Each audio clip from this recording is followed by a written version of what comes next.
En este otro video vamos a avanzar con los temas que tienen que ver con el desarrollo de los contenidos relativos al Renacimiento.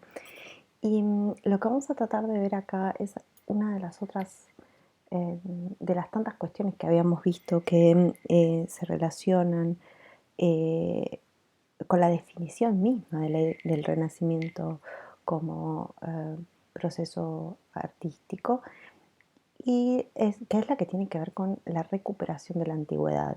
Habíamos hablado de que una de las formas en las que se ha caracterizado el Renacimiento, particularmente, especialmente en Italia, es la que tiene que ver con la noción misma del renacer de la antigüedad grecolatina. Esta mirada nueva sobre las pautas estéticas, pero también los procesos culturales de la antigüedad griega y romana en una clave que la piensa como una especie de modelo cultural. Esto habíamos visto que según lo que plantean autores como Checa y Nieto, pero también otros autores lo reafirman, es un elemento fundamental dentro del proceso del Renacimiento y por eso mismo la historiografía del arte va a tratar de entenderlo particularmente a partir de su problematización, es decir, de preguntarse cómo funcionó esto y a partir de qué variables.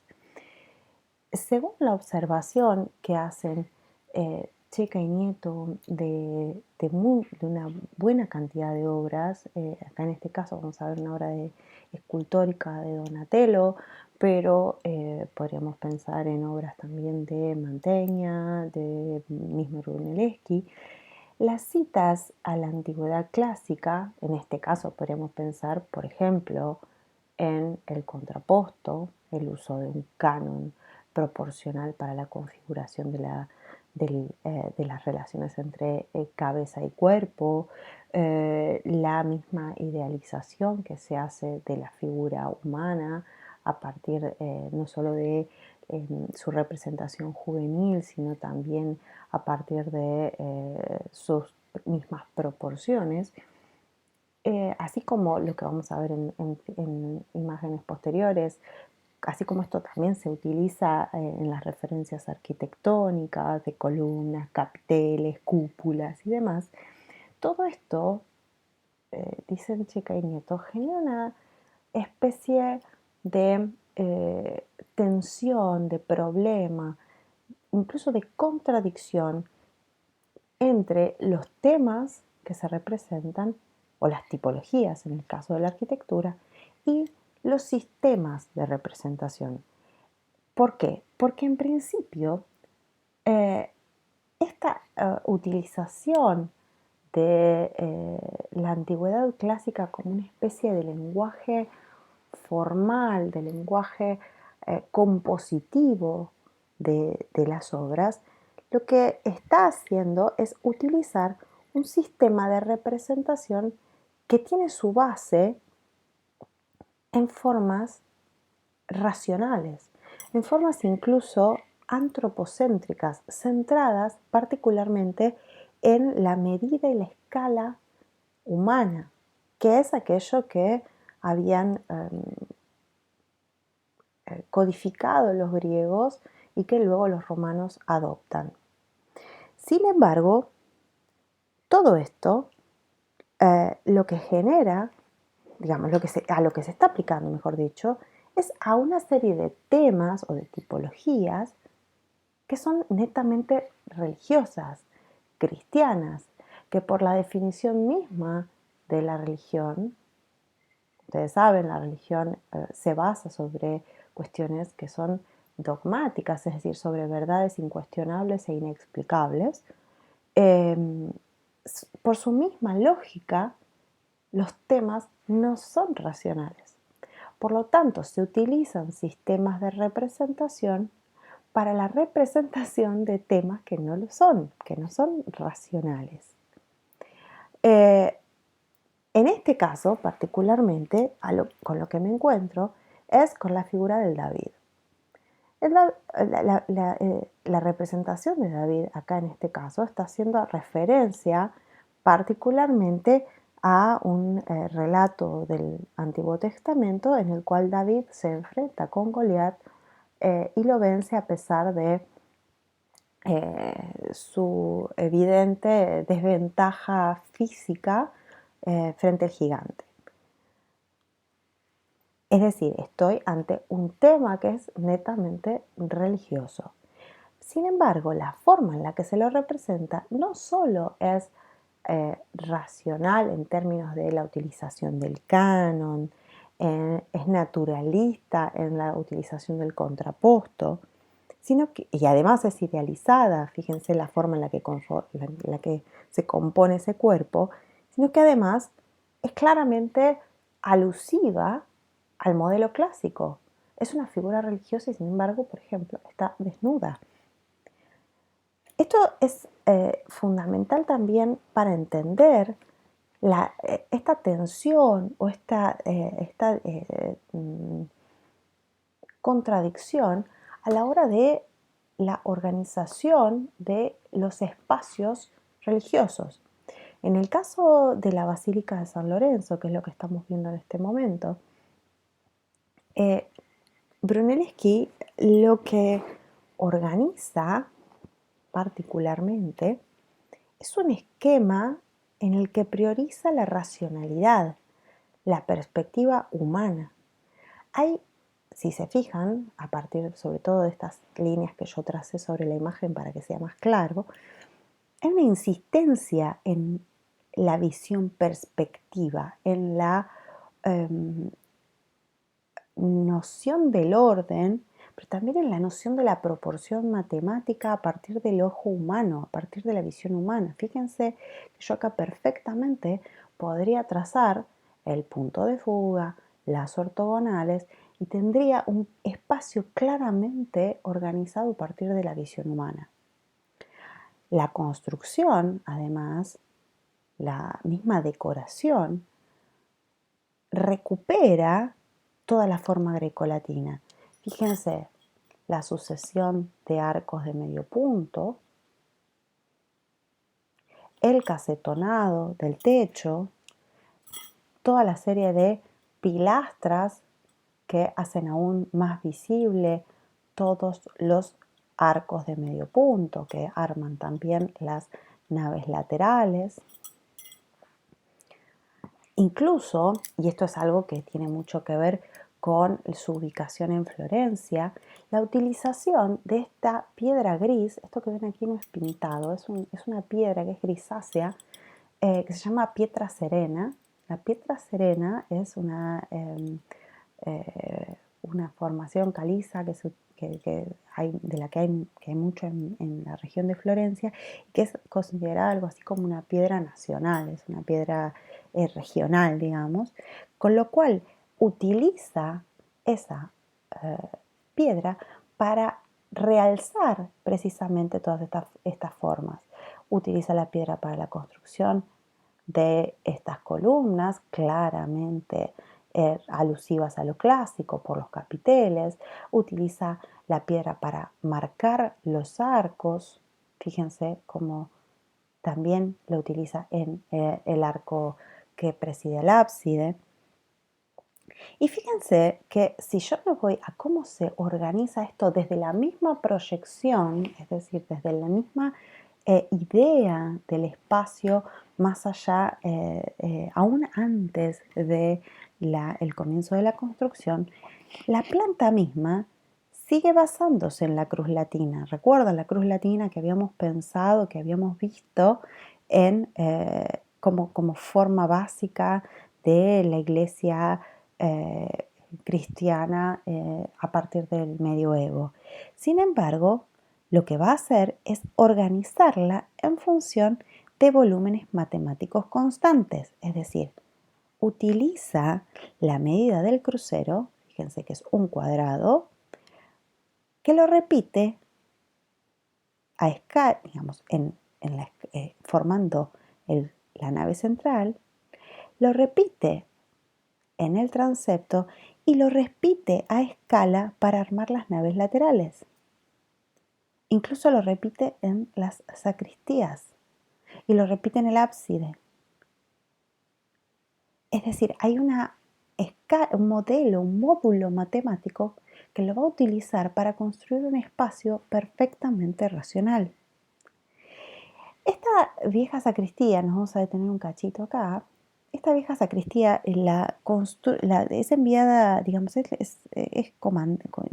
encomendada por el fundador de la dinastía de los Medici para ubicar allí su mausoleo. La de la sacristía nueva la va a también comandar otro de los Medici posteriormente, y esta va a estar a cargo de Miguel Ángel. Pueden buscar información sobre la sacristía nueva, es bastante diferente a esto que vamos a ver ahora. No nos vamos a quedar con esta, con la sacristía vieja, que es típicamente renacentista, y en la que vamos a poder ver todas las características que necesitamos repasar.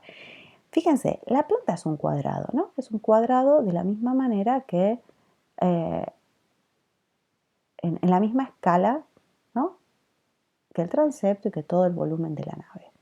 Sin embargo, lo que hace es reproducir esa misma escala en la alzada. Es decir, la planta es un cuadrado, pero el espacio es casi un cubo, en el que además se hace entrar, digamos, básicamente por la escala, un círculo, que es la figura relativa a Dios, al infinito. El círculo es la figura perfecta. Fíjense, ¿no?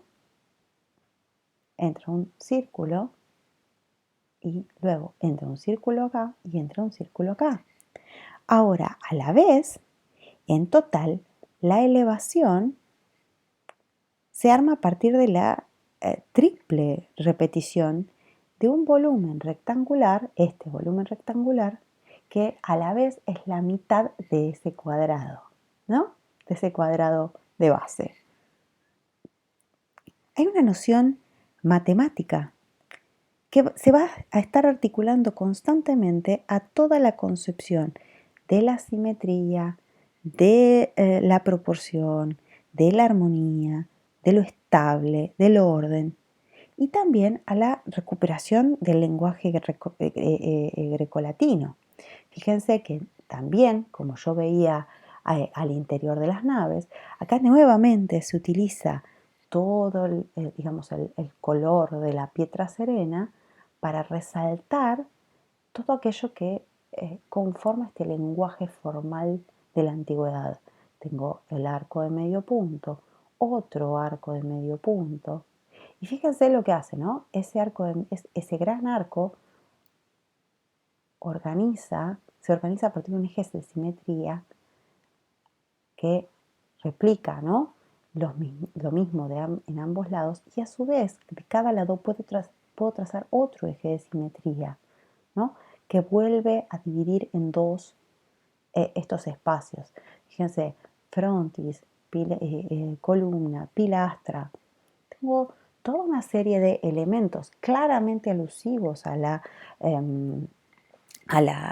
cultura grecolatina, que se utilizan tanto como elementos decorativos como principios del orden, de la organización del espacio.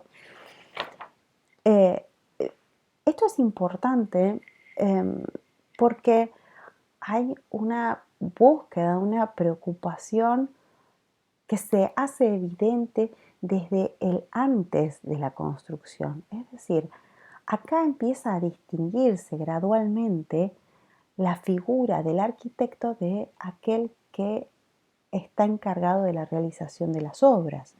Es decir, el arquitecto va quedando cada vez más ligado al ejercicio de lo proyectivo, es decir, a la posesión de una teoría que le permite proyectar un edificio, idearlo, ¿no?, pensarlo en su cabeza y plasmarlo en un plano, para luego transmitirlo a quien va a construir efectivamente ese edificio. Fíjense que hay una progresiva distancia. Esto era imposible o impensable todavía en el medioevo, es algo que se va desarrollando con el tiempo. Hay una progresiva distancia entre quien piensa la obra y quien la construye, quien la realiza.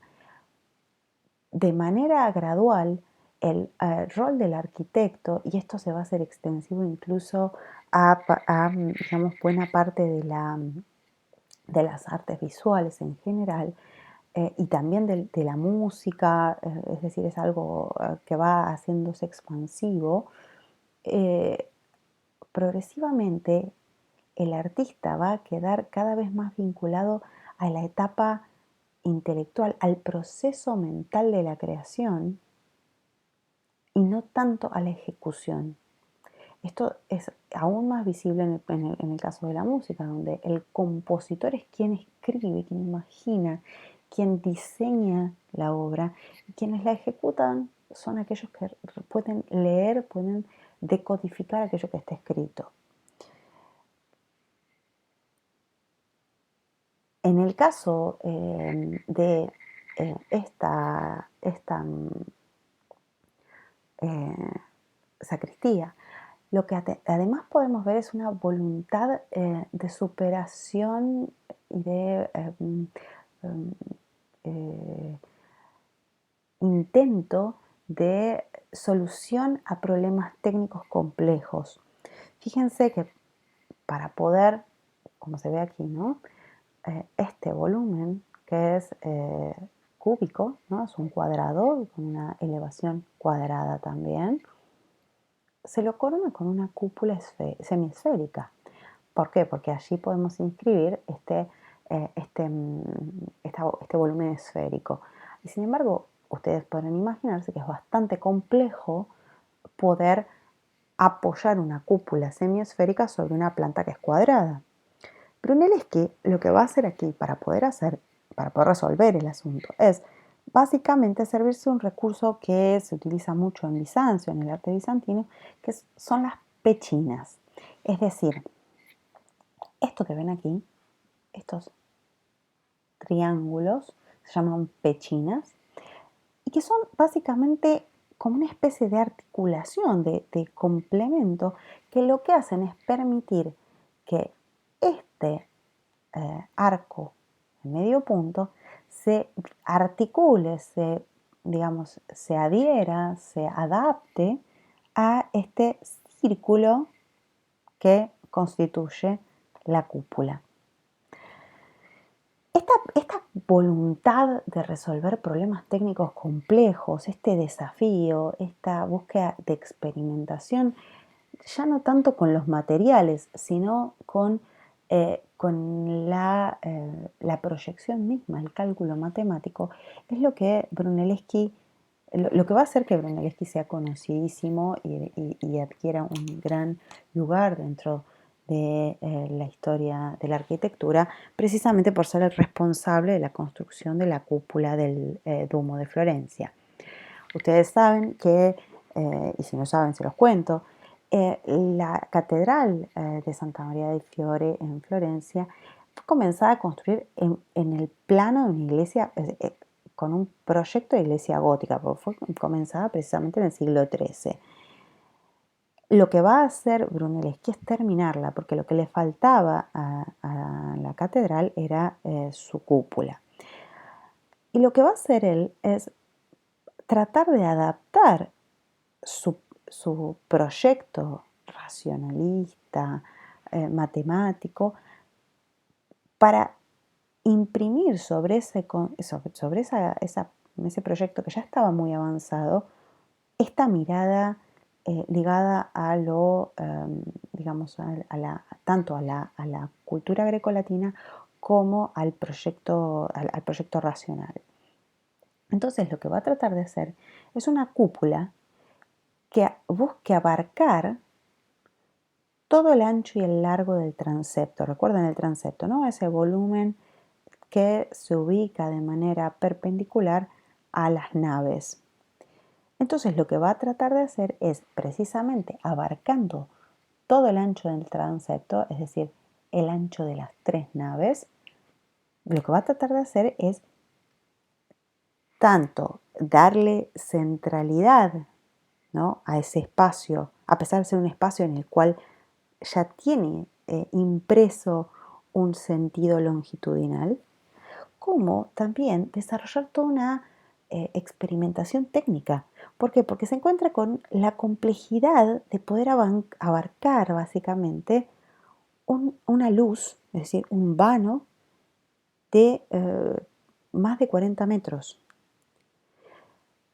Lo que él está tratando de hacer es utilizar las técnicas que, por ejemplo, se habían utilizado para construir la cúpula del Panteón. Pero ¿qué pasa? Que esas cúpulas se construían con armazones de madera. En la Roma antigua, esas cúpulas se construían a partir de la estructura de madera debajo y por encima se construía la cúpula y luego que estaba construida la cúpula se sacaba el armazón.